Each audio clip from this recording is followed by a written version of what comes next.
Business బెటరా government job బెటరా అక్క?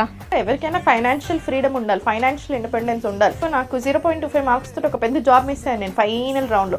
తర్వాత కొంచెం డిసప్పాయింట్ అయిపోయి ఏ పోడానా ఎట్లయినా మంచోడే దొరుకుతాడు కదా, ఇంకా సెటిల్ అయిపోతాను, నాకు ఇంక టెన్షన్ కాదు ఏంటిది అని ఫ్రస్ట్రేషన్ లో. అంటే మా నాన్న ఒక మాట అన్నాడు, నువ్వు ఎవరినైనా పెళ్లి చేసుకుంటావో నాకు తెలియదు, వాళ్ళకి ఎంత ఉంటుందో అంత అనవసరం, నీకంటూ ఏముంది, నువ్వు 10,000 సంపాదిస్తున్నావా 1,000 రూపాయలు సంపాదిస్తున్నా నాకు తెలియదు బెట, కానీ నీ కాన్ఫిడెన్స్ నీకు ఉండాలి, నువ్వు ఇంత కష్టపడి చదువుకున్నావు, ఇంత బాగా చదువుకున్నావు, మరి దానికి ఎందుకు చదువుకున్నావు అంటే నీకంటూ ఒక సాటిస్ఫాక్షన్ ఉండాలి కదా అని అన్నాడు ఆ మాట. సో ఆ మాట గట్టిగా పడింది అండ్ అట్లానే చదువుకున్నాను, జాబ్ వచ్చిందా. సో అలా at the end of the day financial freedom కావాలి అండ్ నీకు హ్యాపీనెస్ ఇంపార్టెంట్. నువ్వు ఏ ఫీల్డ్ లో హ్యాపీగా ఉంటావు అనిపిస్తుందో ఆ ఫీల్డ్ లో ఉంచు, ఏదిని తక్కువ చేయరాదు, ఏది ఎక్కువ అని కాదు. కానీ బిజినెస్ ఏంటంటే ఫ్రీడమ్ ఎక్కువ, నీకు నచ్చింది చేయగలుగుతావు, నీకు నచ్చినట్టు ఉండగలుగుతావు. సో ఇవన్నీ కూడా ఉంటాయి కదా. సో మరి దేని ప్రోస్ దానికుంటే దేని కాన్స్ దానికుంటే.